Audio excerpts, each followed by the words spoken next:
So it's training day for Teresa. She's going to be running this Peckway TT 6101 tether.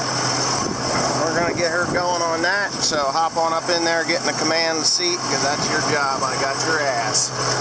You got my ass? I got your ass. That's not nice. Oh my God, I'm too big for this. Got my ass. Oh, my mother called me. Uh-oh. Okay, that's all right. All right, so here's the deal. We have a deal? Yeah, there's a deal. It's hot. Well, let the air out of the seat. It's right here, if you didn't know. Where? Right here. So what you do... Okay. Look. Good. Jack shit. Alright, whatever. To the right, there's a handle. Get down in there, see it? I see this one. Pull up on it and slide your ass forward. I'm going to move that back. You good? Can you reach the pedals okay? Yeah, it's too high, but it's too forward. Too far forward or too high? There you go. Perfect. Okay. Perfect. You can move the steering wheel to wherever you need it. You got to move this. Come on. Come on. We're kind of in a hurry here. There you go. Is that where you want it or you want it closer? I want it like that. You want it like that? Okay. That's the adjustments here. Okay, perfect. So you just shut that off now. That locks it in. Alright, I want you to unfold it. What is this thing? Don't worry about. Oh, that's your PTO, your power takeoff shaft. Do I have to have that? Yes, I'm going to train you right now. So you've got that part pretty well down. Now I have to use the blue button after that, no? Yeah, keep it until it clicks already? No, we don't want to click it. No clicking? No, just, look, when you push it, you just hold it. Or pull it until you hold it. You hold it, and then, there you go, you release it. Now, you're going to have to tilt it. So get the blue button. Don't click it. Sorry. Of course it happened. Good? There you go. Now you're going to gently put it into gear. Now, the PTO. Push that forward. Push down and forward.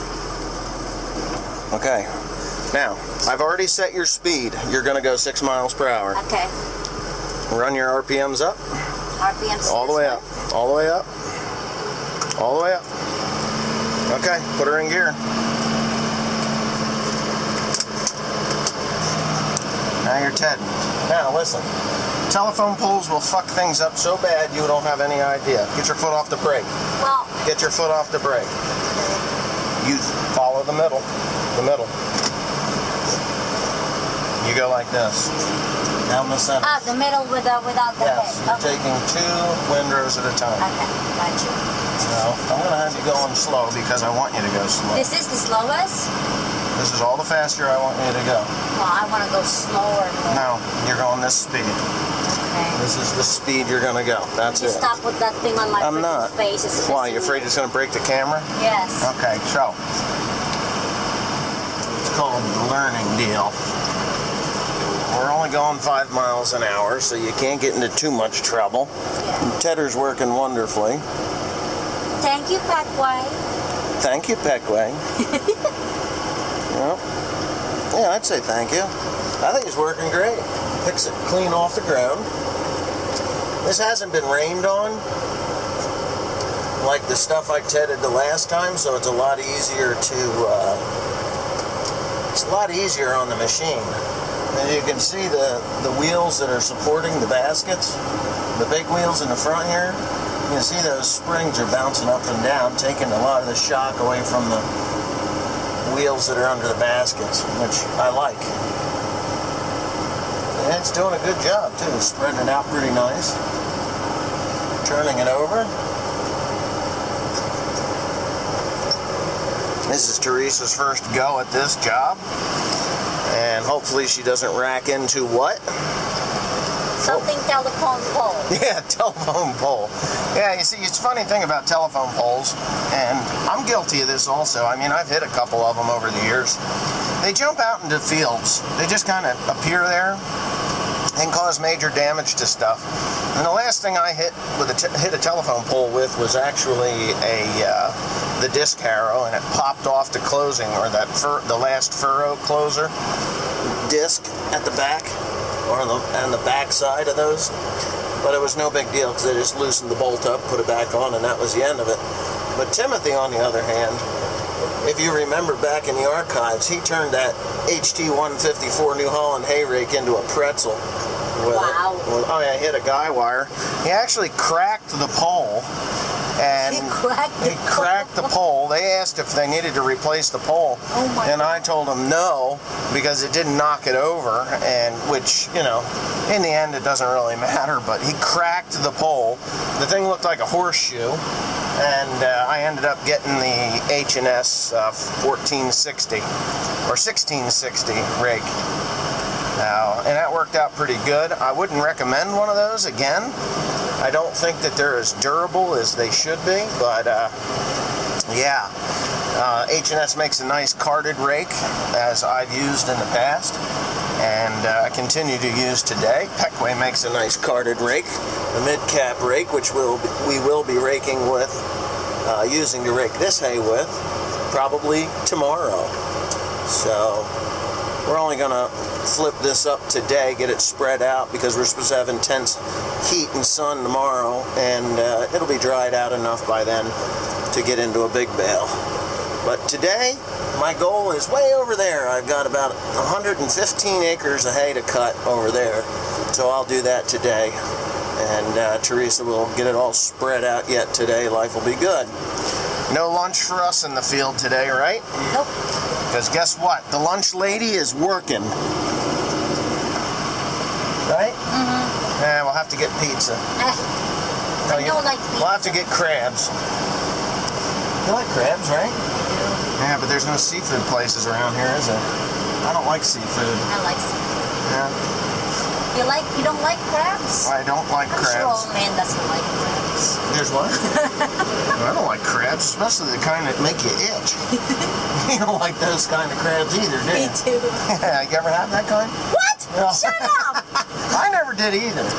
But, you know, I know some people that did. But anyway, yeah. All right, so I'm gonna get her going on that field. She's got a lot to do. There's 12, 24, 36 acres there, and then 43 over there, and 18 in the back there. So that'll keep her going all day. I'm gonna mow the 100 acres over here. I think it's about 115 acres total over there. So I'm gonna get that mowed off, and then she can ted that too. And I'll have Cody running on the other farm that I mowed last night, which is another 100 and some odd acres. There's 2 other farms over there. So yeah, we're working hard. Let's see if she gets this done herself. I got the emergency light going, or the strobe light. There she goes. 5 miles an hour. I hit a turkey yesterday with a mower, and it didn't kill it. It went through the conditioning rolls and everything. And it really kind of bugged me. And the older I get, the less I like killing stuff. And I'm just looking at that hay tedder there. And could you imagine getting caught in something like that? I mean, that would just beat the ever-loving hell out of you. If it didn't knock your head hard enough, I think you'd survive. But man, would that hurt.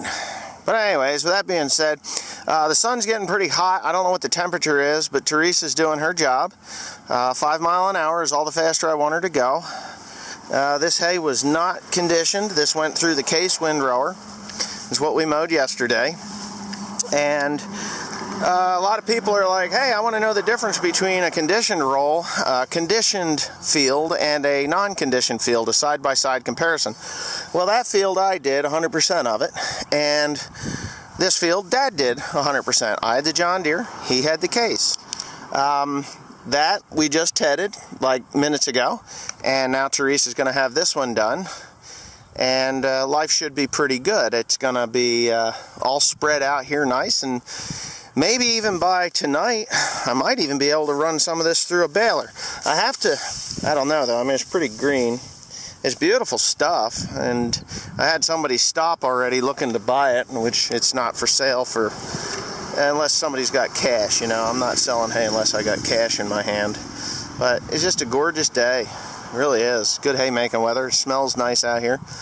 And I told her, I said, by the end of today, you're going to be a professional tractor driver. Because there's 250 acres of hay that needs to get tedded out today. I'm going to be working in those fields there to the left. There's 115 acres in total on that farm. So probably 5 or 6 of it is, 5 or 8 of it. Just say there's an even 100 acres on that farm that I'm going to mow today. I'll get Dad going and we'll do it. And when she's done with all this, I'll just have her shuffle over there and spread that out. Because I want this done, today's Saturday, I want it done by Monday. Timothy right now is cutting that piece of metal off that is causing that bunching issue. Now, if you look on this side of the mower, it's perfect how it laid it down. But if you come over here and you look, you can see a couple of spots there where it's bunching. And some people in cars must think I'm crazy, but it's bunching. And what happens is if it's really wet, it'll bunch and it won't release, and then it wraps on that reel. But I think the paddles we put on there worked out really well. So, yep, she's moving right along. She's doing good. There's no major washouts or anything over there that she has to worry about. So I'm pretty sure that she'll be fine. And besides, that tractor's got front suspension, cab suspension, and it's all good. So I'm gonna wait for her to come on up around here, and that'll be that. So we'll know the difference in this hay, whether it's how fast it dries down, conditioned or not. I know the color of hay that's not conditioned is always nicer than hay that's conditioned because it bleaches out faster when it's been through conditioning rolls. I'm the potty pooper.